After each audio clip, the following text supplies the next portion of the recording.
क्योंकि हमारे जीवन में हमारे भीतर जो पाप प्रवेश करता है इन दोनों मार्गों से, कान और आंख, ये दो ही रास्ते हैं पाप को भीतर प्रवेश देने वाले। इसलिए वेद भगवान ने इन दोनों इंद्रियों को सावधान किया। जब हम कोई गंदा दृश्य अपनी आंखों से गाड़ के ध्यान से देखते हैं तो वो सारी गंदगी आंखों के द्वारा दृश्य से वो हमारे चित्त में चली जाती है और मन भी गंदा हो जाता है, मन मलिन हो जाता है। और किसी लंपट व्यभिचारी पुरुष का संग करो तो वो विषय वार्ता सुना सुना करके शब्दों के द्वारा वाणी कान के माध्यम से आपके मन को मलिन कर देता है। तो विषय वार्ता कानों से सुनो और विषयी दृश्य आंखों से देखो तो आपका मन भी प्रदूषित हो जाएगा। इसलिए आंख और कान को पवित्र रखना चाहिए। कानों से भगवान की बढ़िया मधुर कथा सुनो, और जिन हर कथा सुनी नहीं काना तो श्रवण रंध्र अहि भवन समाना। मधुर भगवान की कथा कानों से नहीं सुनोगे तो विषयों का विषधर ही कान के द्वारा कान के बिल में घुस करके आपके मन को गंदा करेगा।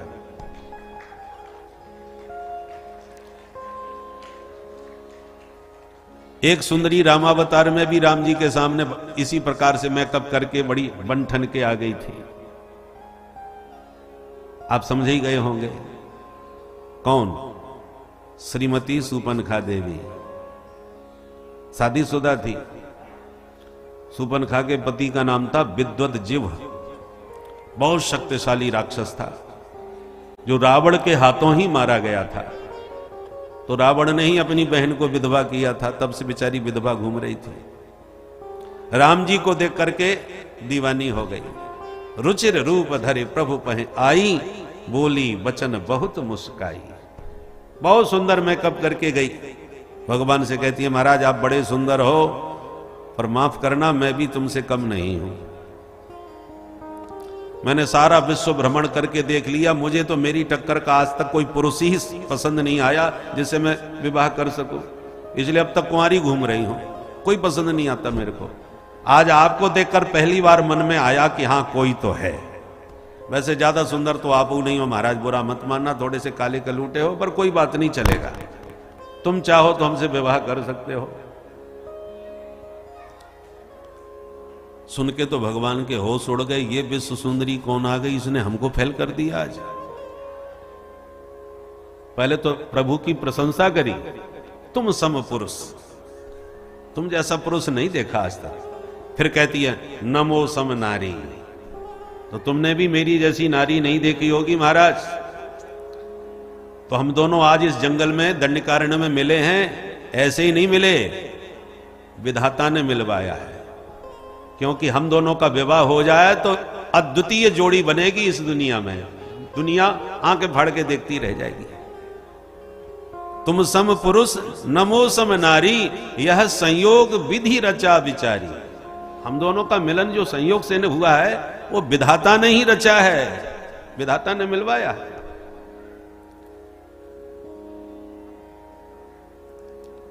अपने मुंह से अपनी तारीफ करने लगे।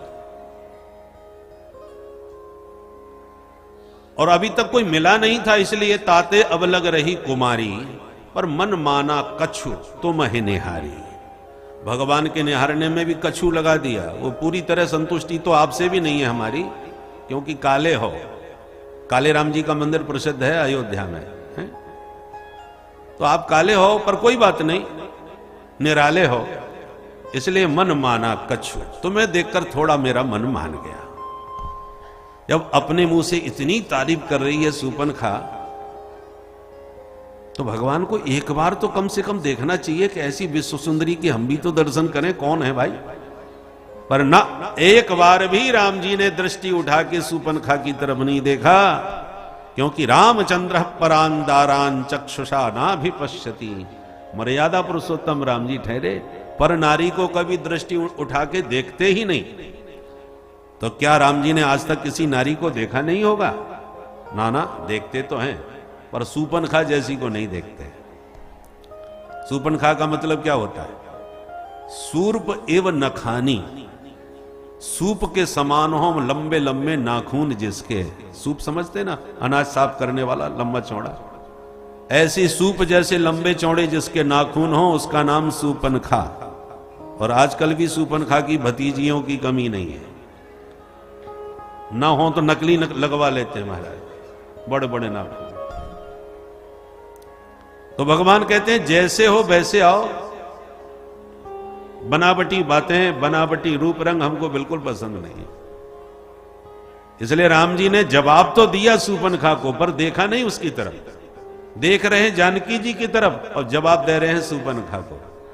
सीतहि चितय कहीं प्रभु बाता, सीतहि चितय कहीं प्रभु बाता, सीतहि चितय कहीं प्रभु बाता, सीतहि चितय कहीं प्रभु बाता, आहि कुमार मोर लघु भ्राता, आहि कुमार मोर लघु भ्राता, कहीं प्रभु बाता, कहीं प्रभु बाता। तो देख रहे हैं जानकी जी को जवाब दिया सूपनखा को, पर कन्हैया ने आंख बंद क्यों की? कन्हैया ने सोचा कि जब सुंदरी बन के सूपनखा आई तो हमारी किशोरी जी उस समय हमारे बगल में ही बैठी थी, तो उनको देख के हमने उस वक्त काम चला लिया। पर आज जब सुंदरी बन के पूतना आई है मेरे सामने, तो मेरी किशोरी जी दाएं बाएं कहीं नहीं है, तो देखूं तो किसे देखूं? और जो दृष्टि का उचित पात्र समझ में कोई ना आवे तो आंख भले ही बंद कर लेना, पर कुपात्र पर भूल के भी दृष्टि मत डालना। इसलिए कन्हैया ने नेत्र ही बंद कर लिए और पूतना को नहीं देखा। चराचरात्मा सनिमीलते क्षण। अब क्या सोच के भगवान ने नेत्र बंद किए, वो तो गोविंद की गति गोविंद जाने। बाकी संतों ने, आचार्यों ने, संतों ने इसके विविध भाव प्रदान किए। सुखदेव जी कहते हैं, राजन, पूतना ने समझा बच्चा आंख बंद करके गहरी नींद में सो रहा है, तो धीरे से आई, लाला को उठाई और विष लगा हुआ अपना स्तन प्रभु के मुख में दे दिया। तो गाढ़म कराभ्याम भगवान प्रपीड्य तत् प्राणै सममरो समन्वितो पिबत् सामुंच मुंचालमिते प्रभाषिणी निष्पीड्यमानाखिल जीव मर्मणि। भगवान ने पहले उसका विष पान किया, फिर दुग्ध पान किया और फिर प्राणों को ही पीना प्रभु ने प्रारंभ कर दिया। जैसी प्राण खिंचने लगे तो दर्द के मारे चिल्लाने लगी और पूतना भागी लाला को लेके और अपना असली राक्षसी रूप प्रकट करके चिल्लाने लगी, मुंच मुंच मुंच, अर्थात बेटा छोड़ दे छोड़ दे छोड़ दे। भगवान बोले, मौसी जी बस यही काम नहीं आता हमको, जल्दी किसी को पकड़ते नहीं और जैसे एक बार पकड़ा उसे कभी छोड़ते नहीं। जैसे भगवान ने उसके संपूर्ण प्राण हरण किए कि धड़ा मर के धरती पर गिरी, और जब गिरी तो 6 कोस तक के वृक्ष चकनाचूर हो गए। बोल नंद के लाला की जय। पतमानोपि तद्देह त्रिगव्यूतिंतरद्रुमा चूर्णयामास राजेन्द्र महसादिदमद्भुतम्।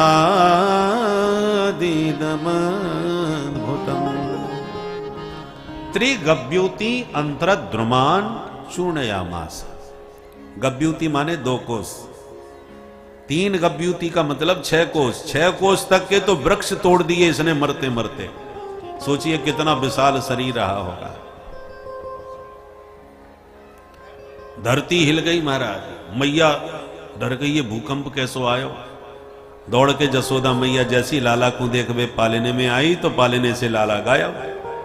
अब मैया चिल्लावे, हे भगवान मेरो लाला कहाँ गयो, मेरो छोरा कौन ले गयो।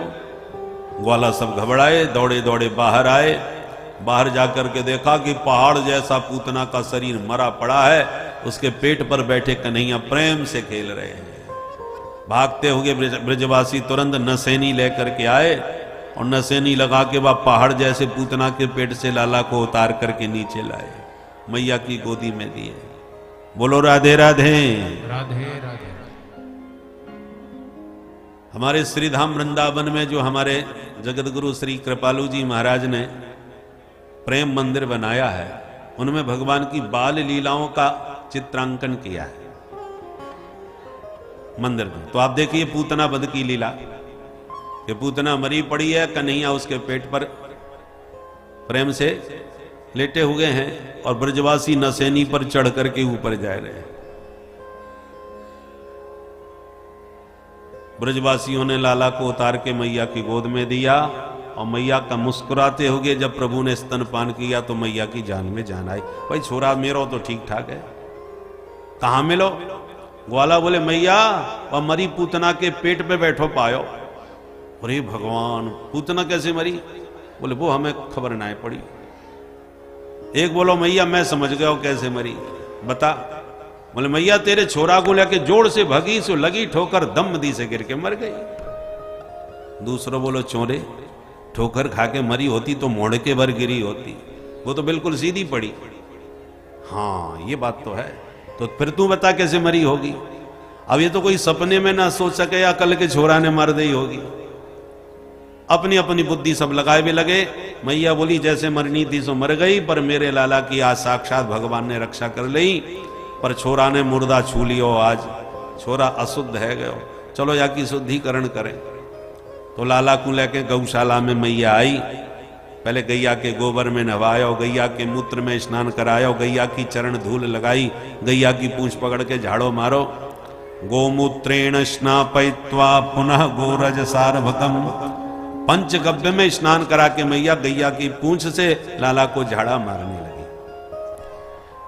याद रखिए विशुद्ध वेद लक्षणा गाय की पूंछ का झाड़ा मारने से शरीर के जितने भी अलाय बलाय विघ्न बाधाएं हैं सब अनिष्ट दूर हो जाते हैं। इसलिए जब भी गौ माता का दर्शन करो तो गौ माता का मुख की अपेक्षा पूंछ पृष्ठभाग उसका ज्यादा पवित्र होता है। इसलिए गाय की पूंछ से झाड़ा लगाना चाहिए सिर में। बच्चों का जब जन्मदिन आवे तो बच्चों को गाय की पूंछ से झाड़ना चाहिए उस दिन, ताकि उसकी अलाय बलाय अनिष्ट सब दूर हो जाए। तो मैया मंत्र पढ़ पढ़ करके लाला को गाय की पूंछ से झाड़ने लगी।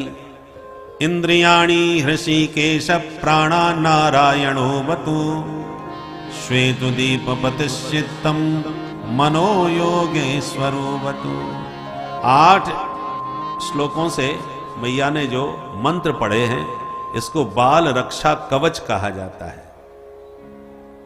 तो गाय की पूंछ से इन 8 मंत्रों के द्वारा पढ़ करके झाड़ दो तो बच्चों के सारे अमंगल अनिष्ट सब भाग जाते हैं। तो मैया तो झाड़ा फूंकी करने में लगी और इतने में नंद बाबा आ गए मथुरा से। ब्रजवासियों ने घेर के कहा बाबा गजब है गए हो, आप चले गए मथुरा, पूतना घुस गई तेरे घर में और तेरे लाला को लेके भाग गई, पर बड़े गजब की बात अपने आप गिर के मर गई, देख वो पड़ी है। नंद बाबा बोले भाई ब्रजवासियों में मान गयो कि मेरो मित्र वसुदेव पक्को ज्योतिषी निकरो। अरे मैं जब मथुरा गयो तो मुझको वसुदेव मिल गयो, तो मोते देखते ही बोलो कि नंद बाबा मैं ज्योतिष को जानकार हूं और मेरी ज्योतिष विद्या बता रही है तेरे घर में बहुत जल्दी कोई संकट आवे वारो है, तू यहां से जल्दी भाग। भाई बहाने जैसी कही वैसी मैंने दौड़ लगाई और देख ले मैं पहुंच ना पायो, तब तक तो आफत आ गई। पर मैं भी पूरे रास्ते भजन कर तो आयो कि हे नारायण मेरे छोरा की रक्षा करियो। देख ले मेरे भजन को चमत्कार जो नारायण ने कृपा कर दी और या पूतना में एक धमुकरा धर दिया और मर गई, और साक्षात प्रभु ने आज मेरे लाला की रक्षा कर ली। ग्वाला बोले बाबा बिल्कुल ठीक कही, इतनी देर से हम यही गणित लगा रहे थे कि आखिर ये मरी तो मरी कैसे। अब सब समझ में आ गई, ये सब तेरे भजन को चमत्कार है, भगवान ने साक्षात कृपा करी है तेरे ऊपर आज। एक ग्वाला बोलो बाबा अब जैसे भी मरनी थी वो तो मर गई, पर हमारे मथुरा गोकुल को रास्ता जाम कर गई, बीच रास्ता में मरी पड़ी, अब ये बताओ या कहां ठिकाने लगाएं। नंद बाबा बोले अपने अपने घर से कुल्हाड़ी और फरसा ले लेके आओ और या के हाथ पैर काटो, और जितने जो वृक्ष टूटे पड़े हैं वो सब यही के ऊपर पटक दे, वो लगा दो या मैं आग। तो जितने वृक्ष टूट गए थे वो सब काट छांट करके पूतना के ऊपर पटक दिए, और जैसे अग्नि संस्कार किया तो ऐसी सुगंध निकली कि पूरा ब्रजमंडल सुगंधित हो गया। दह्यमानस्य देहस्य धूमश्चा गुरु सौरभ। जैसे हजारों अगरबत्ती किसी ने जला दी हो। परीक्षित आश्चर्यचकित हो गए, बोले महाराज ये महापापनी पूतना बालघातनी, और इसके जलने पर सुगंध निकली, ये बात को समझ में नहीं आई। सुखदेव जी कहते हैं परीक्षित कौन कहेगा ये पापनी है? अरे जिन प्रभु का नाम लेकर के प्राणी मरता है तो परम धाम का अधिकारी बन जाता है। जन्म जन्म मुनि जतन कराही, अंत राम कहे आवत नाही। उसी सच्चिदानंद परमात्मा को जो अपनी छाती से चिपका करके प्राण त्याग रही है, उसको कौन पापनी कह सकता है? बोल पूतना मर्दन भगवान की जय। पूतना लोक बालघ्नि राक्षसी रुधिरासना, जिघांसयापि हरये स्तनम दत्त्वा पशदगति। जिस पूतना में एक भी सद्गुण नहीं था, फिर भी भगवान ने उसमें से एक गुण ढूंढ लिया। क्या ढूंढ लिया? बोले स्तनम दत्त्वा पशदगति। रिश्ते में मेरी मौसी है, और मौसी का अर्थ होता है माँ जैसी। तो मौसी ने माँ जैसा ही काम किया है, मुझे देखकर मुझे गोदी में उठाया है, अपना स्तनपान कराया है। तो मौसी ने जब माँ जैसा काम किया है तो मौसी को माँ जैसी ही गति मिलनी चाहिए। इसलिए भगवान ने सारे पापों पर पर्दा डाल करके पूतना को माँ के समान गति प्रदान कर दी। ये तत्पूतना मोक्षम कृष्णस्यार्भकमद्भुतम् शृणुयात् श्रद्धया मर्त्यो गोविंदे लभते रतिम्। सुखदेव जी ने पूतना वध का प्रयोग नहीं किया। वो कहते हैं ये तत्पूतना मोक्षम। जिस प्रकार भगवान ने पूतना को मोक्ष प्रदान किया, ऐसी सुंदर करुणामयी भगवान की इस कथा को जो भी प्राणी प्रीति पूर्वक श्रवण और वर्णन करेगा, गोविंदे लभते रतिम, गोविंद के पाद पद्मों में उसे प्रगाढ़ प्रीति प्राप्त हो जाएगी। बोल भक्तवत्सल भगवान की जय। इस प्रकार भगवान ने पूतना का उद्धार किया। अब एक दिन कन्हैया का जन्म नक्षत्र आया, और जन्म नक्षत्र के दिन मैया ने लाला को सजाया, बिठौना लगा लगा करके, और नवा धोवा के सजा धजा करके जैसी पालने में सुलाया तो लाला सो गए। मैया को लगा जब तक छोरा सोवे तब तक घर के कछु काम संभालूं। ऐसा सोच के मैया जैसे ही खड़ी भई कि लाला ने सोते सोते एकदम करवट बदल ली। पहली बार अपने आप करवट बदलते लाला को देखकर मैया तो खुशी में नाचने लगी, अरे छोरा मेरो बड़ो है गयो, देख ले अपने आप ही करवट बदल ली। आज छोटे छोटे बच्चों की प्रत्येक क्रिया पर माताएं बड़ी आनंदित होती हैं, आह्लादित होती हैं। तुरंत बुलायो नाई, पूरे ब्रज में लगा दे दुहाई, काय बात की माई, बोले कह दीजो करवट बदलवे को बिलगुआ है। नाई ने पूरे ब्रज में दुहाई लगवा दी। गोपियां ले ले बधाई भाग भाग करके नंद भवन में आने लगी।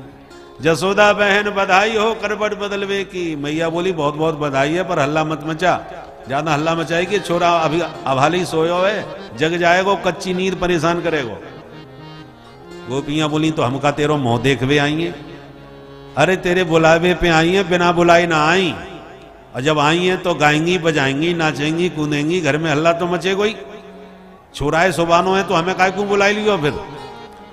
मैया बोली नाराज मत हो, थोड़ी देर शांत रहे, मैं छोराए कहीं शांति में एकांत में सुबा दूं, फिर चाहे जितना हल्ला मचा लीजिए।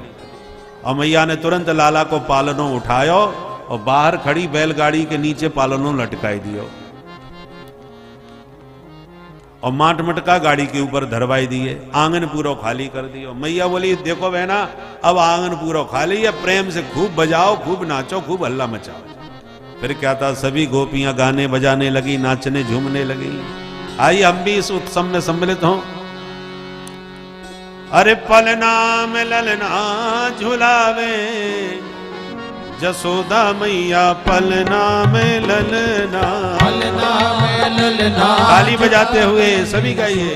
मैया पलना में ललना, पलना में ललना झुलावे जसोदा मैया, पलना में ललना, पलना में ललना झुलावे यशोदा मैया, पलना में ललना, पलना झुलावे और ललना सुलावे, पलना झुलावे और ललना सुलावे, पलना झुलावे और ललना सुलावे, पलना झुलावे और ललना सुलावे, निरख श्याम सूरत न फूली समावे, निरख श्याम सूरत ना फूली समावे, निरख श्याम सूरत न फूली समावे, निरख श्याम सूरत ना फूली समावे।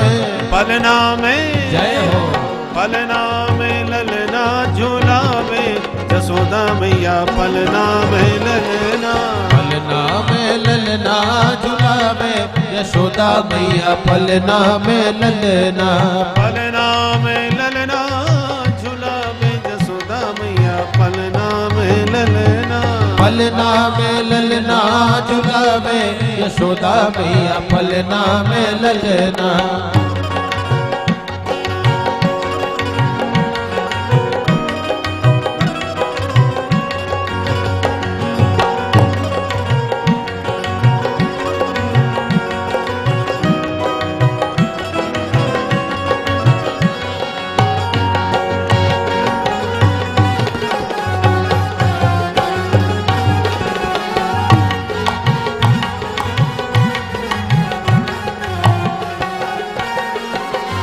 नजरिया उतारे और ठिठोना लगावे, नजरिया उतारे और ठिठोना लगावे, नजरिया उतारे और ठिठोना लगावे, नजरिया उतारे और ठिठोना लगावे, करे राई नोन करे राई नौन और उठानो उड़ावे, करे राई नोन और उठानो उड़ावे, करे राई नौन और उठानो उड़ावे। पलना में जय हो, पलना में ललना झुलावे यशोदा मैया, पलना में ललना, पलना में ललना झुलावे यशोदा मैया, पलना में ललना। बधाई हो।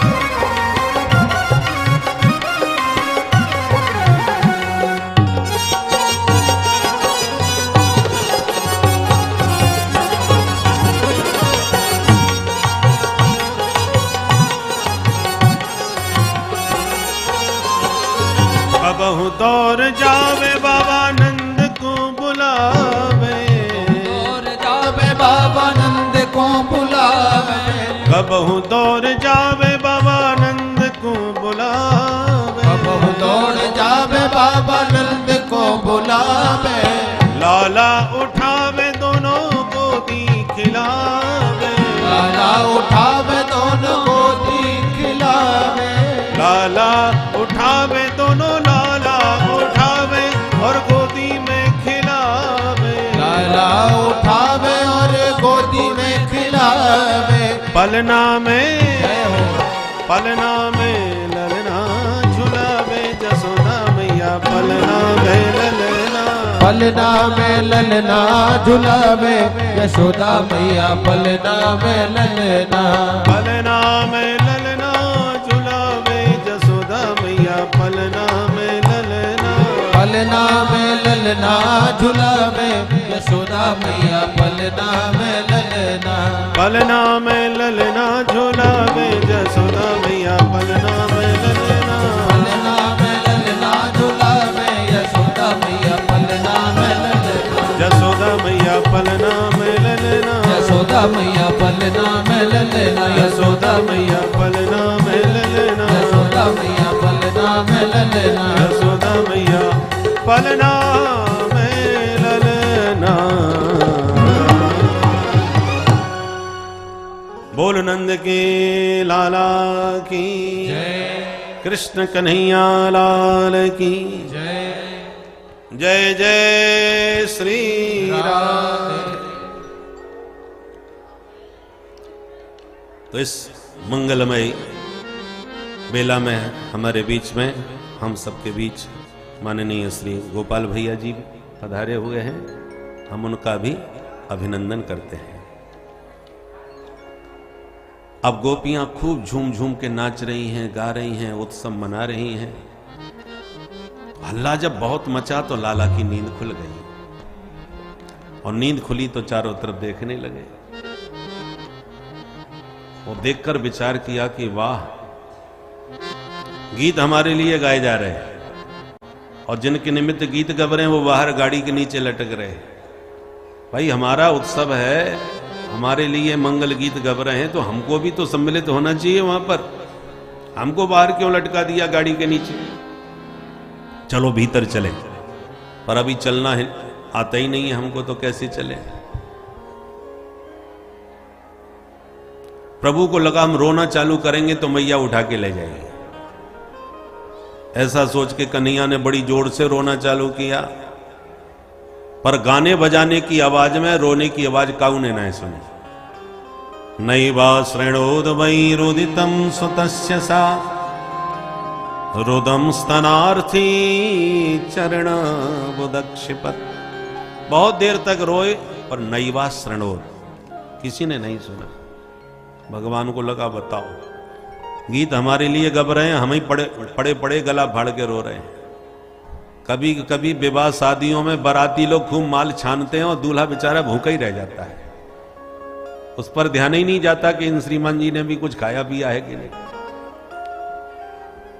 तो भगवान को लगा हमारे गीत, हमारा उत्सव, हम ही पड़े पड़े रो रहे हैं, कोई देख वे बार होना है। अब क्या करें? तो रोते रोते ऊपर दृष्टि गई तो भगवान ने देखा सकटासुर गाड़ी के रूप में घात लगाए बैठा है। तो भगवान ने रोते रोते एक लात मारी, दम से पलट गई गाड़ी, माट मटका सब फूट गए, गाड़ी टूट गई। धमाधम की आवाज सुनते मैया गाना बजाना भूल गई, भागी भागी बाहर आई। जो टूटी गाड़ी दिखाई, मैया जोर से चिल्लाई, कहाँ गए हो मेरो कन्हाई? ब्रजवासी दौड़े दौड़े आए, पलटी भई गाड़ी के पालने से लाला को निकाल के मैया की गोद में दिए। मुस्कुरा के जब मैया का स्तनपान प्रभु किए तो मैया की जान में जान आ गई। छोरा तो मेरो बिल्कुल ठीक ठाक है भाई, पर बड़े गजब की बात, आंधी तूफान कोई आयो ना है, बैल साण अभी कोई निकरो ना है, धरी धरी धम से गाड़ी पलट कैसे गई? दो छोरा भागते आए, मैया हम बतावे? बेटा बताओ। अरे मैया तेरो छोरा रोवे लग गो, तो हमने सोची जाए उठा के तेरी गोद में दे आए, और जब तक तेरे छोरा के पास में पहुंच पाते तब तक तो यानी हमारी आंखन के सामने वो लात मारी कि दम से पलट गई गाड़ी। मैया बोली दारी के हो, घर थे भांग पी के आए हो, या नेक से कल के छोरा ने लात मार के इतनी बड़ी गाड़ी पलट दी? भाग आते। छोरा सौगंध खाए खाए के मैया रुदिता ने न पादे न क्षिप्त में तन न संशय, हमारी बात में संशय मत कर, आंखन देखी बात बता रहे हैं। मैया बोली अपनी आंखन को इलाज करवा लो, ये पागलन जैसी बातें मत सुनाओ, भाग जाओ आते। मैया ने फटकार के भगाई दिए, पर नेको विश्वास ना की। बूढ़े बड़े ब्रजवासी सब इकट्ठे होकर के बोले बाल भाषित मित्युत, ये बच्चों की बातें, इन बच्चों की बातों पे काय को माथापच्ची कर रहे हो? ये देखें कछु बोले कछु, छोरन की बातें, यों कह के सब ने सिरे से बात खारिज कर दी। ऐसे भगवान ने सकट भंजन किया। अब एक दिन मैया बड़े प्यार से गोद में लिए लाला को स्तनपान करा रही। मां का दुग्ध पीते पीते इतने में तृणावर्त नाम का दैत्य भयंकर तूफान चक्रवात का रूप बना के आ गया, गोल गोल आंधी जो गर्मियों में चलती है। तिरछी निगाह से भगवान ने देख के समझ लिया कि मामा जी ने उड़न खटोला भेज दियो। अब मैया गोद से नीचे उतारे तो या उड़न खटोला में हम घूमे आए। और मैया बड़ी देर से पकड़े बैठी है, उतार वो ही ना चाहे। तो भगवान ने धीरे धीरे वजन बढ़ाया। थोड़ी देर में इतने भारी वजनदार हो गए कि मैया को गोद से नीचे उतारना ही पड़ा। वो आंखें फाड़ के देखने लगी, हे भगवान, मेरो हल्को फुल्को छोरा आज मुझको भारी भारी क्यों लगे। भूमौ निधाय तम गोपी विस्मिता भार पीड़िता। धरती में उतार के मैया विस्मित भाव से देख रही है कि इतना वजन यहाँ में आयो कहाँ थे। फिर तुरंत बोली, अरे समझ गई, 2 घंटा से बैठी बैठी दूध जो पिवाई रही हूं, मालूम पड़े छोरा ज्यादा दूध पी गयो सो भारी है गयो। अब बताओ, छोरा दूध पी के भारी है जाए। पर मैया की जम गई बात। तो मैया ने लाला को खेलने के लिए आंगन में लाला को छोड़ दिया और भीतर चली गई कछु काम थे। और जैसी मैया छोड़ के गई, तुरंत तृणावर्त आया, वेग से भगवान को उठा के कंधे पर बैठा के आकाश में ले गया। भगवान भी उड़े चले गए, पूरा ब्रजमंडल घूम लिए। और जैसी ब्रज के बाहर निकलने को हुआ, तृणावर्त सोई गर्दन दबाई और इतना वजन बढ़ा दिया कि तृणावर्त घबरा गया कि जल्दी जल्दी में काला पत्थर नंद भवन से तो नहीं उठा लाया, ये बच्चा है कि पहाड़। मुड़ मुड़ के देखने लगे। भगवान को आई हंसी और बोले, मूर्ख, मेरे भक्त पत्थर में भी मुझको देखते हैं और दुष्ट तू मुझ में पत्थर को देख रहा है। चल तेरी खोपड़ी पत्थर से ही पटकूं। तमंतरिक्षात् पतितं शिलायां विशीर्ण सर्वावयवं करालम। भगवान ने उसका सिर पकड़ के शिला पर लाके पटका और गिरते ही गोविंदाय नमो नमः मारा गया तृणावर्त। मैया ने बाहर आकर के लाला को उठा के छाती से लगा के कहा, हे भगवान, मोह विश्वास है गयो भैया, को काउए ना मारे, पापी अपने पाप से स्वयं मर जावे। हिंसस्व पापेन विहिंसित खलः साधु समत्वेन भयाद विमुच्यते। ऐसा कहकर के मैया ने ब्राह्मणों को बुला के शांति पाठ करवाया।